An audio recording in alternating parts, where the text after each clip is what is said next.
মাননীয় স্পিকার,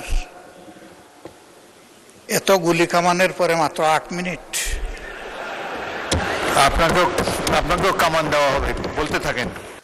এই ব্যাংক থেকে উনি একা নিয়েছেন তার নিজের নামেই 82,000 কোটি টাকা। অর্থাৎ তিনি কই তেল দিয়ে শুধু কই বাঁচেন নাই, কইও বাঁচছেন, শোল মাসও বাঁচছেন। তিনি এটা প্রমাণ করতে পারলে আমি তাকে একটা মেডেল দিব পার্সোনালি। 8 মিনিটে আপনার বক্তব্য শেষ করেন। মাননীয় স্পিকার, এত গুলি কামানের পরে মাত্র 8 মিনিট। আপনাকেও কামান দেওয়া হবে, বলতে থাকেন। আমি বলতে থাকি, আপনি যখন থামায় দিবেন আমি থেমে যাব। Thank you. ধন্যবাদ মাননীয় স্পিকার। নোটিশটি উত্থাপন করেছিলাম জনস্বার্থে।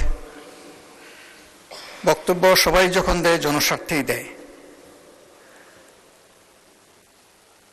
আমরা বিরোধী দলের পক্ষ থেকে পর্যন্ত 4 জন কথা বলেছেন, বা 5 জন আমি এখন বলছি। আমার মূল বক্তব্যে যাওয়ার আগে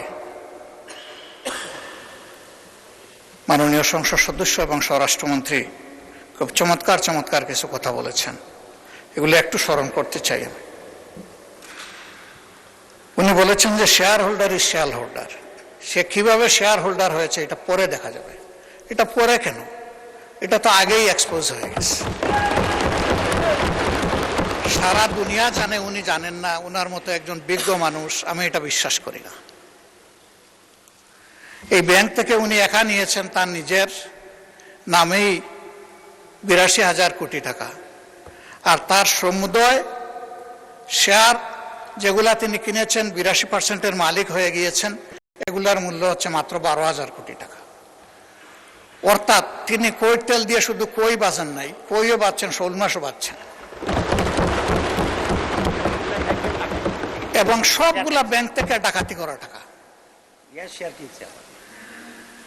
সেই শেয়ারগুলা কিভাবে হস্তান্তর হয়েছে তিনি একটা প্রতিষ্ঠানের নাম এখানে বলেছেন, সবগুলা বলে দিলে ভালো হইতো। এই ধরনের সকল শেয়ার হোল্ডারের উপরে বিশেষ একটা এজেন্সির মাধ্যমে প্রচন্ড চাপ ক্রিয়েট করে তাদেরকে বাধ্য করা হয়েছে তাদের শেয়ার হস্তান্তর করতে। এরা তো হস্তান্তরের জন্য এই শেয়ারগুলা কিনে, তারা যুগ যুগ ধরে এই ব্যাংকের সাথে ছিল এবং যথারীতি এই ব্যাংক সবাইকে স্যাটিসফ্যাক্টরি সার্ভিস দিয়ে চলছিল, ডিভিডেন্ড দিয়ে চলছিল।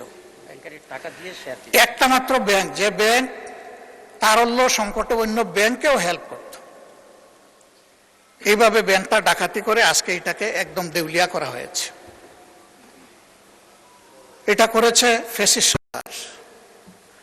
উনি কর্মচারীদের নিয়োগের ব্যাপারে কথা বলেছেন। 10,000 কর্মচারীকে নিয়োগ দেওয়া হয়েছে, সামান্য কোনো নিয়ম নীতি মানা হয়নি, পত্রিকায় একটা বিজ্ঞপ্তি দেওয়া হয়নি। এই ব্যাংকের সমস্ত অতীত ট্রেডিশন ব্যাক করে কোনো পরীক্ষা ছাড়াই তাদেরকে নিয়োগ দেওয়া হয়েছে। একটা কাগজে কেউ না কেউ সই করে দিয়েছে, এইটাই তার নিয়োগ লেটার।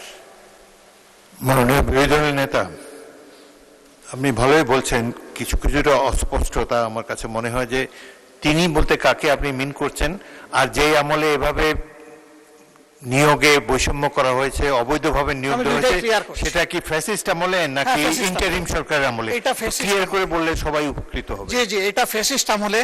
কিন্তু সালাউদ্দিন সাহেব একটা অংশ এনেছেন, আর একটা অংশ আনেন নাই। সরকার পরিবর্তন হওয়ার পরে 5 আগস্টের পরে আমরা যতটুকু জানতে পেরেছি যে তাদের সকলকে আবার পরীক্ষায় আসার জন্য ইনভাইট করা হয়েছিল, যে আসেন, বিনা পরীক্ষায় আপনারা চাকরি নিয়েছেন, মিনিমাম নিয়মটা মানে এখন আপনারা চাকরিতে ফিরে আসেন। তারা কেউ আসেনি। কেন তারা আসলো না? এরপরে এই ব্যাংকটা 1983 সালের নভেম্বরে 3টা শাখা দিয়ে বাংলাদেশে তার কার্যক্রম শুরু করে।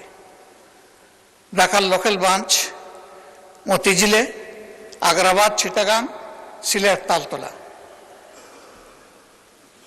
পর্যায়ক্রমে তাদের সততা, দক্ষতা, আমানতদারি এবং গ্রাহকদের প্রতি তাদের সেবার মান, এগুলার কারণে অনন্য উচ্চতায় ব্যাংকটা চলে যায়।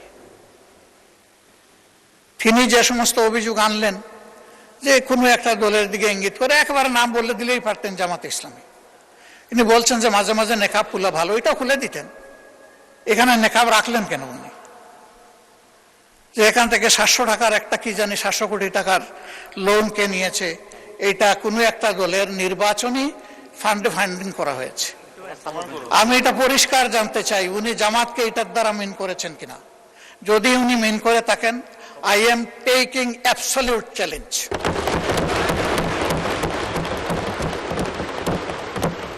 তিনি এটা প্রমাণ করতে পারলে আমি তাকে একটা মেডেল দিব পার্সোনালি।